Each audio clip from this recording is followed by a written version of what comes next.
Hi, this is Usha. Welcome to Rathod's IAS classes. Today in this lecture, we are going to see current affairs of 22nd July 2021. In this lecture, we are going to discuss 8 topics which are very much relevant to UPSC. So let's get started with our discussion and let us see first topic. Title says 10 PM's WHO Chief Staffer, Telegram founder targeted. So this article mainly talking about again Pegasus list. So we are discussing about this topic from last 1 week onwards. So this topic is important regarding internal security, which mainly comes under GS paper 3. So now let us try to see this topic in a very great detail. So here already we studied about enough things regarding facts regarding this Pegasus. So in this lecture we are mainly focusing on what is given in this article. So context mainly says that telephone numbers of several sitting heads of government and 7 former prime ministers, they were part of leaked database. So whose mobiles are mainly targeted by this Pegasus spyware. So this is data which is according to report of the Wire. So if you're talking about heads of states who are still in office, they include a Telegram app founder and President of France and King of Morocco and Prime Minister of Pakistan and President of South Africa and Prime Minister of Egypt and Prime Minister of Morocco. So if you see some more details, here Mr. Khan's number, that is Imran Khan, Prime Minister of Pakistan, appeared in a group mainly dominated by Indian targets. And next one is the President of Iraq and former Prime Minister, that is Hariri. They were among the members dominated by UAE and Saudi Arabia groups. An Israeli company mainly issued a statement. It mainly says that at least 3 names like President Macron and King Mohammed VI and WHO director, they are not have been targets. Okay, so these are some important things which are mainly discussed in this topic. And now let us move on to next topic. Title says lightweight anti-tank missile tested by DRDO. So this article is mainly focusing on Akash NG. So this topic will be important from science and technology. And here from this topic you can expect some prelims based questions. So now let us try to see this topic in a very great detail. So if you see context, it mainly says that new generation of Akash surface to air missile successfully tested, okay, flight tested by DRDO. So here you need to remember, so this is new generation, so it is NG, Akash new generation. Okay, so it is a surface to air missile. So this is very important. And if you are talking about missiles, we can say surface to surface, surface to air, and as well as air to air missile. Okay, so here you need to remember to which class they belongs to. So here Akash new generation missile, which is belonging to the surface to air missile.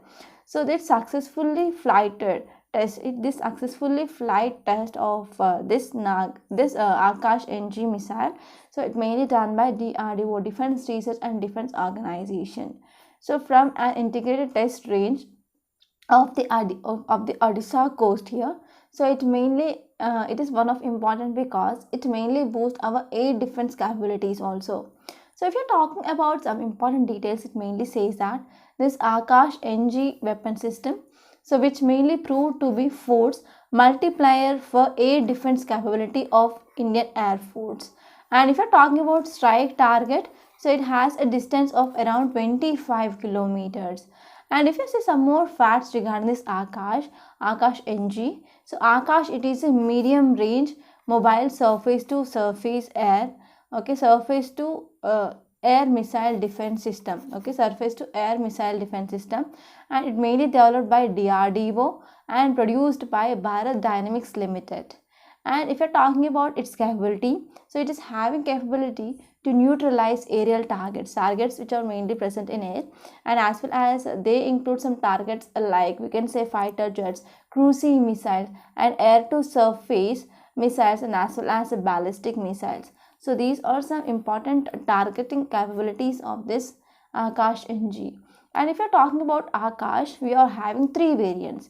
First one is Akash 1S, second one is Akash Mark 2, and third one is Akash New Generation. So if you're talking about this Akash 1S, so strike range it is 30 kilometers and it is having capability to carry warhead of about 60 kgs. And Mark 2, which mainly having intercept range of about 40 kilometers, that is 10 kilometers more than compared to that of Akash 1S, and accuracy which has been increased in this missile system. And in this Akash NS, which we can see range of 80 kilometers, and next one is it is also having electronically scanned array multifunction radar. So it is having multifunction radar and also optical proximity fee system which is present. Okay, so these are some important things that you need to remember. And now let us see next topic. Title says India signed 26 pacts to fight drug menace. So if you're talking about drug menace in India we can see one important challenge we are facing, that is drug trafficking. So to understand this drug trafficking in India, first you need to know location of India. So India, it is mainly sandwiched between this golden crescent and as well as a golden triangle. So in this golden crescent and golden triangle areas, they will go for production of this illicit drugs. Okay, and because of this India location which is present between those two things, so mostly here drug traffickers, they use this India as a route for drug trafficking. Okay, mainly to fight against this drug menace in India. So India signed 26 pacts. So this article will be important regarding security, which comes under GS paper 3. So now let us try to discuss this topic in a very great detail. So if you see context, it mainly says that India has signed 26 bilateral pacts and 15 MOUs and 2 agreements on security cooperation with different countries for combating illicit trafficking of narcotic drugs and as well as psychotropic substances. So mainly to combat this illicit trafficking of narcotic drugs and psychotropic substances, so India signed 26 bilateral pacts, 15 MOUs and also 2 agreements on security cooperation with different countries. So if you're talking about details of that pacts and agreements, so NCB Narcotics Control Bureau coordinated with various international organizations mainly for sharing information and intelligence. For sharing information and intelligence, here NCB Narcotics Control Bureau coordinated with various international organizations. So if you're talking about this thing, so it mainly talking about combating this transnational drug trafficking, and they also included SARC Drug Offices Monitoring Desk, and also they came up with Colombo plan mainly to combat this drug trafficking. And even Association of South Asian Nations are also having MOU and as well as agreements such that they are also helpful in combating this drug trafficking. And with BIMSTEC also we are having some pacts, and United Nations Office of Drugs and Crimes also deals with banning or combating this drug trafficking. So till now, what are the steps which are taken by government? So government came up with a strong vigil and as well as public cooperation efforts and effective surveillance system, and government also came up with a source-based intelligence, and government also took many steps for sensitization of field officials. So because of all these steps that are taken by government, now we can see some result in a gradual increase in registration of number of drug trafficking cases. And even for coordination between central and as well as state agencies, here Narco Coordination Center mechanism was set up in year 2016 by Ministry of Home Affairs. And next one is government also came up with Joint Coordination Committee with National NCB, okay, Narcotics Control Bureau Director General. He will be acting as chairman for that committee, and this committee was set up in year 2019 on July 19th. So this Joint Coordination Committee, which mainly monitors investigation into cases which are involving large seizures. And next one is for digitalization of pan-India drug seizure data. Here our ministry, that is Ministry of Home Affairs, launched one e-portal, that is SIMS. And even seizure information management system which came up by Government of India in year 2019 for all drug law enforcement agencies. And one important mandate here, it is it is mainly regarding this Narcotic Drug and Psychotropic Act. Okay, so here we are having one important act in India which mainly deals with these drugs, illicit drugs, that is Narcotic Drugs and Psychotropic Substance Act. So under this, here government came up with the seizure information management system. So in this way, it will mainly helpful for all drug law enforcement agencies. They mainly mandated under this act. So these are some important steps that are taken by government. So whenever you are writing answer regarding this narcotics or drug menace, you can add these points directly in your mains answer. So now let us try to talk about next topic. Title says UNESCO strips Liverpool of its World Heritage status. So this article mainly focusing on UNESCO World Heritage Site status. It is mainly removed for this Liverpool. So this article is very important from our art and culture point of view, which mainly comes under GS paper 1. So now let us try to talk about this topic in a very great detail. So if you see context, it mainly says that the English city of Liverpool has been removed from UNESCO's list of World Heritage Sites under United Nations Culture Agency. So under this United Nations Culture Agency, so here this English city of Liverpool has been removed. Okay, so here why this name or this city which is removed from this UNESCO's list? Because new buildings, for example a football stadium, which mainly undermine attractiveness of this Victoria's dogs. So because of this English city of Liverpool will be removed from this UNESCO's list of World Heritage Site.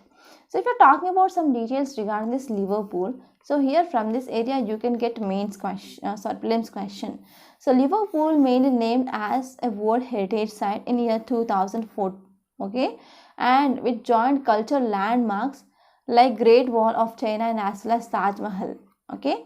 And if you're talking about further more details which are given in this topic, it mainly says that UNESCO said Twitter that Liverpool should be removed from International Culture Organization list. So is this the first time whenever this type of cities or any places which are entered into this UNESCO's World Heritage Site that will be removed? But it is not for the first time, but also other sites which also stripped previously.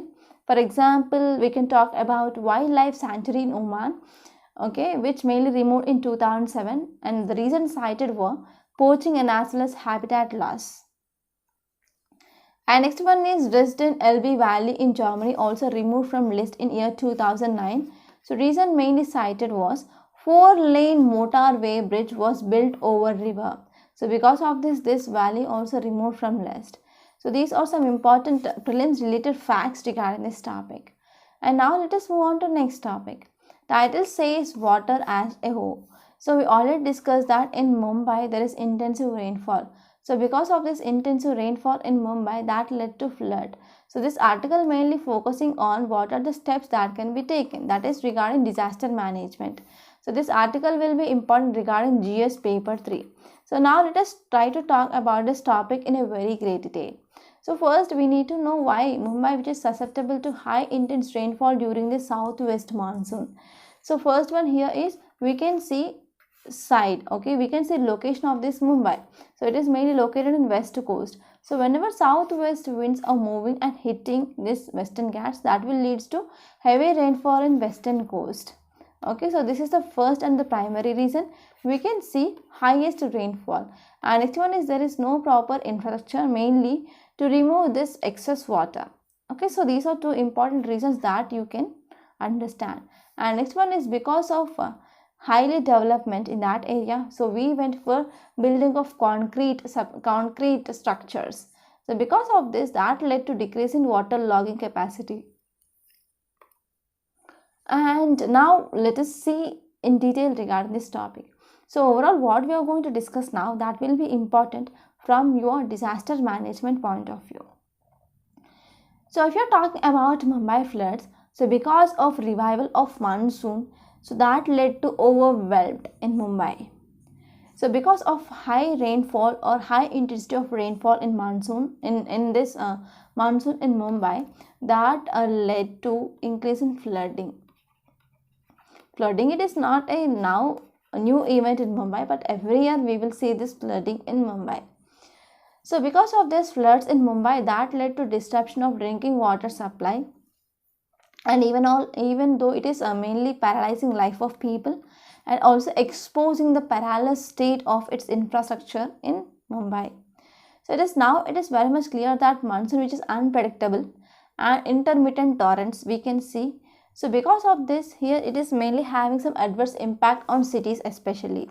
So because of this, cities will become more frequently influenced by warming climate. So because of this warming climate, so we cannot predict monsoon. In last 2 days back in our Hindu analysis, we studied that there is deficient rainfall that is seen about 32%, and now we got floods. So because of this, we cannot predict UPSC and also even monsoon. So UPSC prediction and as well as monsoon prediction is very I can say it is very equal, because even monsoons we cannot predict and also even UPSC we can't predict. So sometimes we will be getting high proportion of questions from economy, sometimes we will be getting high proportion of questions from history. So in the same way here, monsoon it is also unpredictable. Okay, and because of intermittent torrents and as well as high intensive rainfall in Mumbai, that led to adverse impact on cities. And if you're talking about 3 weather stations in Mumbai, they recorded a staggering level of rainfall. For example, Mahalakshmi recorded 628 mm of rainfall, and Santa Cruz recorded 958.5 mm of rainfall. So because of this flash floods and as well as we can say intensive rainfall, that also led to landfall. So because of this, about 32 people they lost their life, and majority of victims they died in this landslides events in Mumbai. So if you're talking about monsoon, so monsoon which is mainly causing double jeopardy. So double thing, that is, the first one is it is causing economic misery of vulnerable who live in hovels in suburban landslide prone areas, especially slum areas, and also it is leading to floods. Okay, and if you're talking about some issues we are facing in Mumbai, first one is there is lack of adequate infrastructure made to accommodate intensive monsoons. So in this intensive monsoons, to deal with that heavy water flow, so there is a lack of adequate infrastructure in Mumbai. And next one is notorious inability to provide affordable inner city housing. So here government is not providing, or government is showing enable mainly in regarding providing affordable inner city housing in these areas.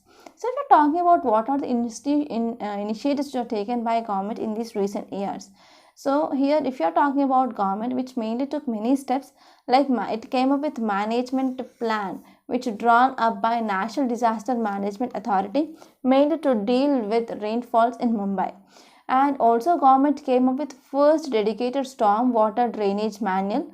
So it made it come up by Ministry of Housing and Urban Affairs, but it is little to do with this rainfall in monsoon. So in 2005, Maharashtra government appointed one committee. So these committee recommendations are not implemented.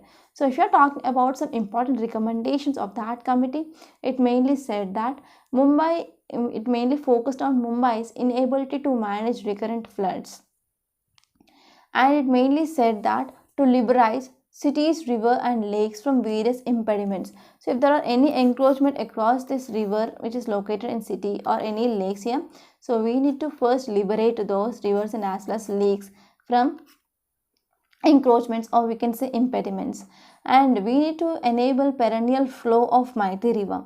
So what happens whenever rivers are flowing, so they will be having capability to bring large amount of sediments. So because of this, the capacity of river will be decreased. So because of this, we need to go for dredging process before onset of monsoon every year. And next one is we need to create fresh holding lakes for excess water. So whenever there is any excess water, we need to increase capacity of these lakes such that they hold excess water. And next one is we need to rehabilitate those who are living in risky locations. So here this article mainly gives what can be done, what is the need or what is the way forward.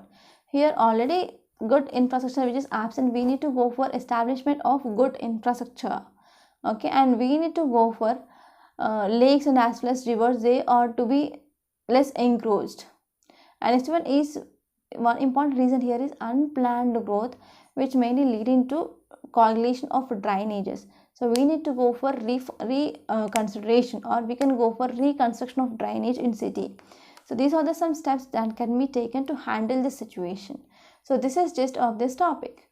And now let us move on to next topic. Title says 1.2 lakh Indian children lost caregiver study. So this article mainly talking about plight of children in this COVID-19.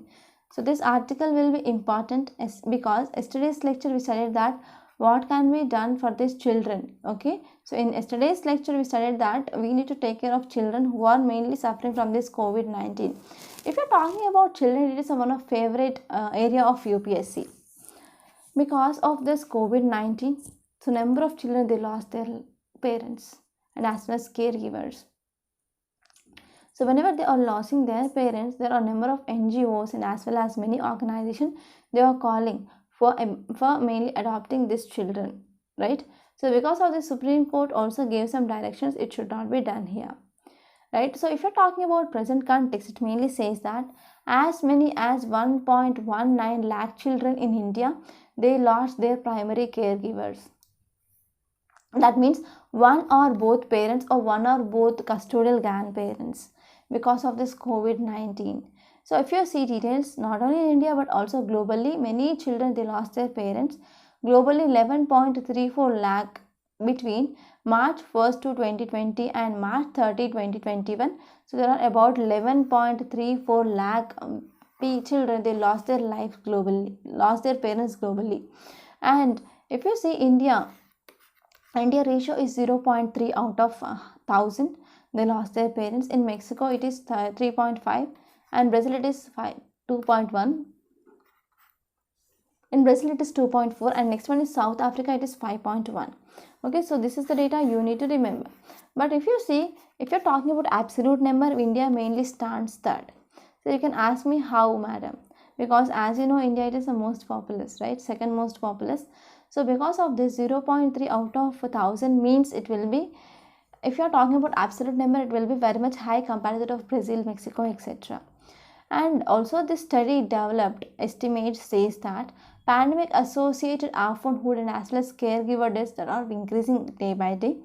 And here we can this data which is come up by this Lancet mainly by accessing mortality and as well as deaths for 21 countries. It says that about 76.4% of global deaths. So based on this data, it came up with this report. So this is just of this topic. And now let us see next topic. Title says a cardinal omission of COVID-19 package.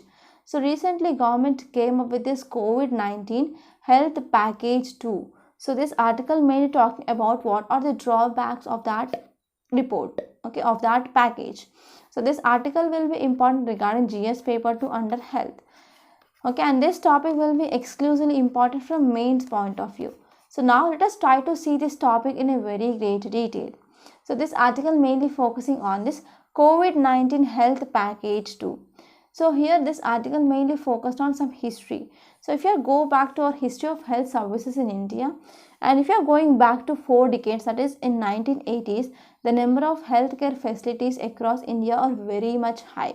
So we have newly constructed buildings at that time, and we also have linoleum floorings and imported state-of-art medical equipment are present. But these facilities, they are benefited mainly because of generous financial community assistance, or we can say from international donors. We got this high technology in our healthcare system. Okay, so it will comes under part of overseas development assistance to India. But number of patients who are attending to these facilities, that will be very much low at that time. So because of this, equipment mainly remained packed and stocked in storerooms in hospitals. So the vehicles which are brought at that time, those vehicles now are repurposed to use in some national programs, for example polio elimination strategies and as well as blindness control here. So most of these upgraded facilities, they have failed to meet health demands or health needs of poor people at that time. So what might be reason? Reason here is there is limited health staff, for example doctors, nurses, and as well as other important staffs here. So after 4 decades in this COVID-19 pandemic also we are doing the same mistake. We didn't learn from our mistakes that we did in past. So if you're talking about why I'm saying after 4 decades, because recently government came up with COVID-19 emergency response and health systems preparedness package 2. Okay, so what is the purpose? The purpose of this package, it is to boost in health infrastructure and to prepare to possible, and we need to well prepared for possible third wave of this COVID-19.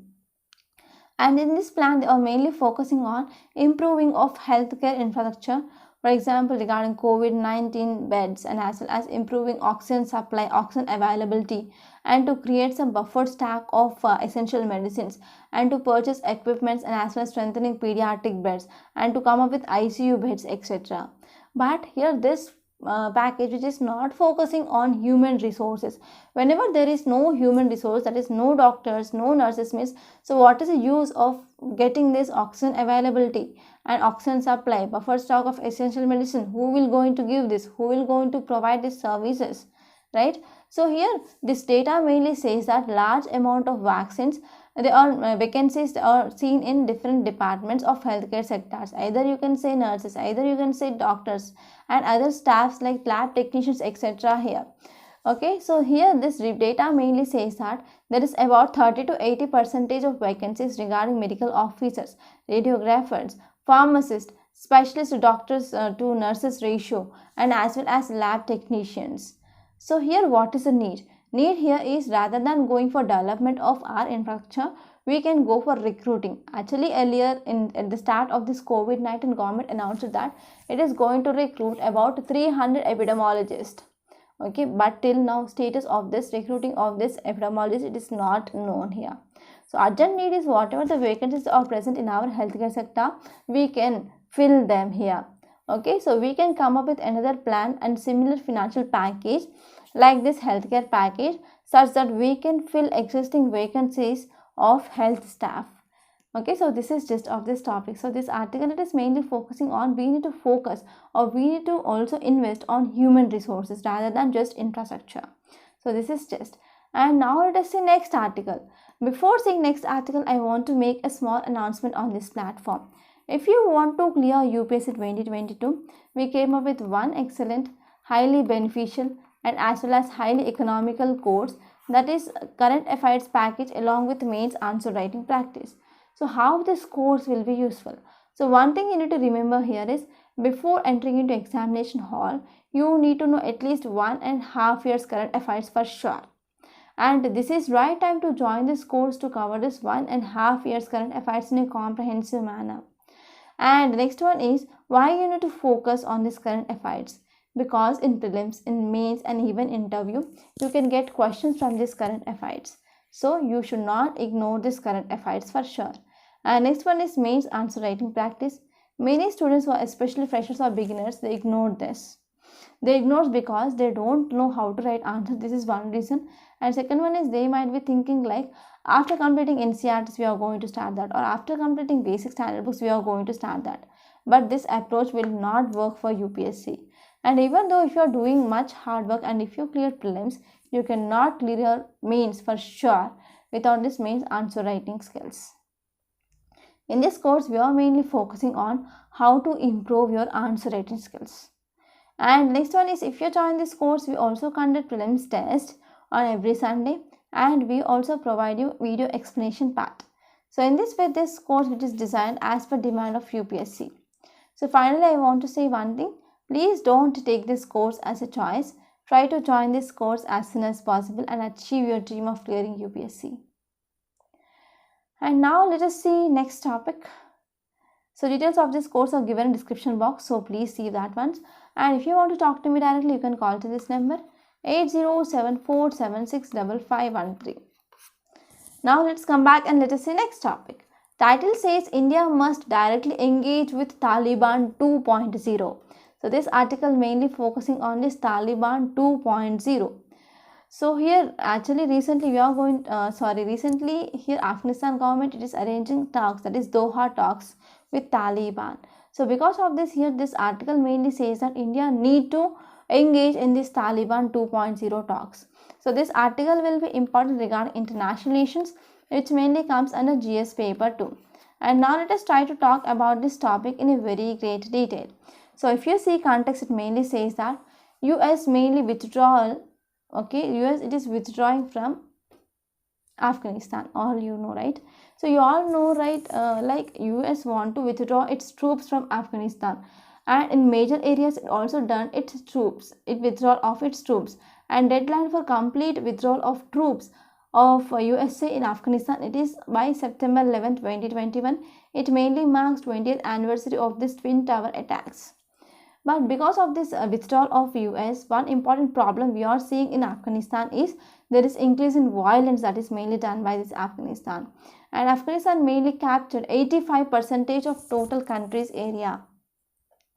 And India recently temporarily closed its consulate, that is embassy in Kandahar, and also evacuated its diplomats and Indo-Tibetan border force personnel who are stationed here in Afghanistan. So if you see New Delhi's decision mainly to withdraw this thing or temporary closure of this consulate, that is a consulate or embassy here. So one important reason here is there is one of important threat which is mainly posed by Taliban regarding Indian assets which are present in Afghanistan. And if you're talking about India Afghan policy, there are major crossroads we are mainly seeing. To safeguard civilian interest, what are the steps that can be taken? So first one here is in Delhi must fundamentally rest its Afghan policy, and India need to begin some open talks with Taliban before it becomes too late, because we are having large amount of investments and as well as development projects in Afghanistan, and we can go for this indirect talks, okay, and we can come with agreement or relief regarding this issue.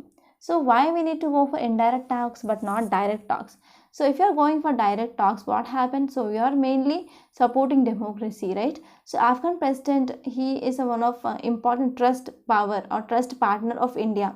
So whenever we are going for direct talks with Afghanistan, then it will make our relationship between this Afghan president and India uneasy.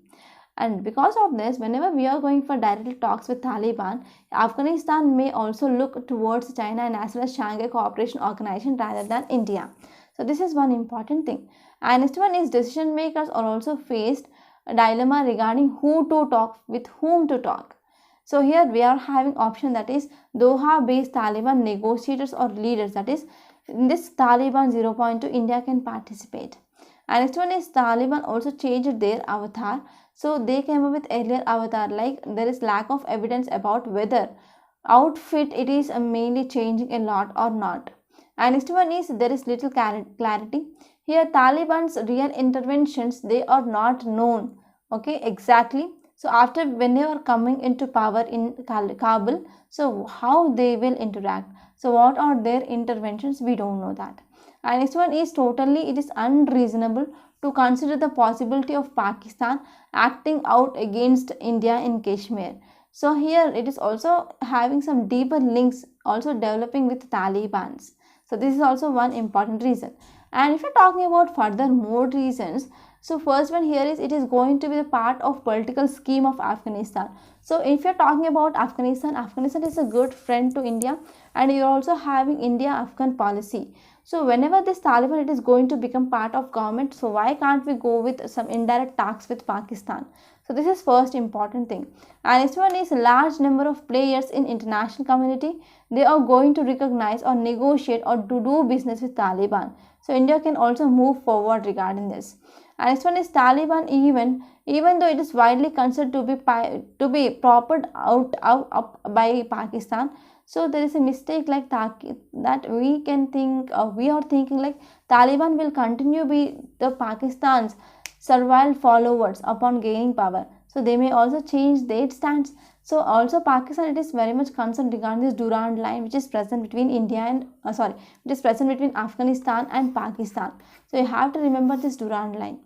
And next one is India wants to ensure security of its civilian assets. For example, we came up with a number of investment projects in in Afghanistan, like we can say Salma Dam, and as well as Friendship Dam is there, and we're also coming up with a number of railways and as well as roadway projects.